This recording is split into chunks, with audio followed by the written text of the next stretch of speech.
নমস্কার ডাক্তারবাবু। আমি তো শুনেছি আপনি বাঙালি, যেহেতু আপনার বাড়ি থেকে শুনেছি যে বনগা আপনার বাড়ি। তো দেখুন, আজকে আমি 2-3 দিন ধরে খুব অসুস্থ ছিলাম। এখানে আমি 1-1.5 মাস হলো এসেছিলাম। এসার পর কিন্তু কোথায় ডাক্তারখানা কোথায় কি আমার জানা ছিল না। তো আমার ওই যে ভাইটাই খোঁজ খবর নিয়ে বললো যে ওইখানে বাঙালি বাবু আছে সব। এর আগে একজনের শরীর খারাপ হয়েছিল, ওই পাশে তো বাঙালি বাবু আছে, তার হাতের বর্ষটা কি।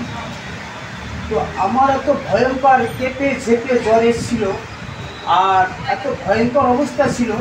আপনি স্বাভাবিক 90 টাকার ওষুধ নিয়ে দিয়ে আপনি কীভাবে আমাকে এত তাড়াতাড়ি সুস্থ করলেন? এই প্রশ্নটা আপনাকে আমি করতে চাইছি। এটা তো স্বাভাবিক। আমিও তো আপনার পরিস্থিতিটা দেখলাম, দেখে মনে করলাম যে তাহলে যখন ইনজেকশন লাগাতে বললাম তাহলে লাগাবে না, তখন ওষুধটা একটু দিয়েই দেখি। তখন সেইভাবে আমার ফর্মুলায় আমি দিলাম, দিয়ে তো রেজাল্ট তো পেলাম। যাই হোক, আপনি আপনার মানবতাটা দেখাইছে যে বাঙালি মানে সেই সূত্রটা টান, মানে এই দিকটা আপনি আমাদের একটু সাহায্য করছেন। যেহেতু আমরা লেবার মানুষ, বাইরে থেকে এসেছি। তবে দাদা, আপনার নামটা কি? আমার নাম হচ্ছে লিটন বিশ্বাস। আপনার বাংলা বাড়ি কোথায়?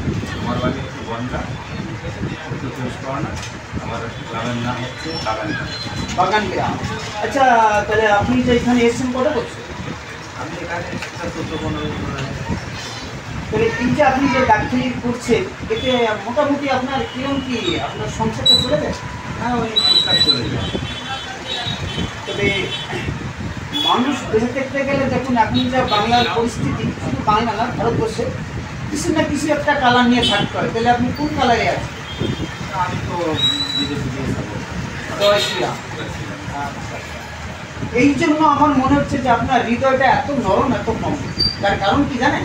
বিজেপি পার্টি যারা করে এদের হৃদয়ে বা এদের হৃদয়টা খুব বড়।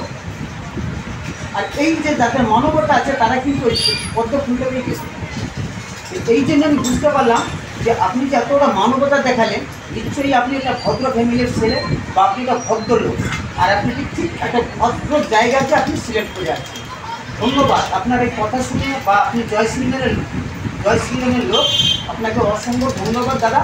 তবে আশা করি আপনি অতি ভদ্রলোক, আর অতি ভদ্রলোক বুঝেই আপনি কিন্তু ঠিকঠাকভাবে একটা জায়গায় আপনি আছেন।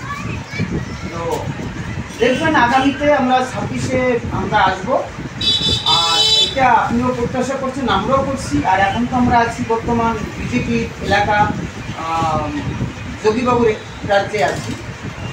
তো মোটামুটি আশা রাখুন, ভরসা রাখুন। আপনার কন্ট্যাক্ট নাম্বার আমি নেব, আমাদের এমপি জগন্নাথ বাবু, আপনাদের এমপি শান্তনু বাবু। তবে 2 এমপিতে ভালো যোগাযোগ আছে। আর আশা করি পশ্চিমবাংলা হোক, আমি এখানে হোক, আপনার কন্ট্যাক্ট নাম্বারটা আমাকে দিয়ে দেবেন। আপনাকে সুন্দর একটা জায়গায়, যদি আপনি এখানে ছেড়ে পশ্চিমবাংলায় যান, আপনার একটা জায়গা আপনাকে ব্যবস্থা করে দেওয়ার মতো আপনাকে আমি ভরসা দিতে পারলাম না, এটা আশ্বাস দিলাম। আশা করি ভালো থাকবেন। জয় শ্রীরাম। আমার বাড়ি আপনার পাশেই, আমার বাড়ি কালনাঘাট, শান্তিপুর থানা, নদিয়া ডিস্ট্রিক্ট। আমার গ্রাম পঞ্চায়েতের নাম হচ্ছে হরিপুর গ্রাম পঞ্চায়েত, এখানকারই বাসিন্দা। আমি বিজেপি ভারতীয় জনতা পার্টির সাধারণ একটা কর্মী। আর ওইটা নিয়ে আমি এই পৃথিবীর থেকে যেন ওই ফুলটা নিয়েই যেতে পারি, এইটাই আমার মনে একটা খুব চিন্তা চেতনা নিয়েই। নমস্কার দাদা, ভালো থাকবেন। আসি।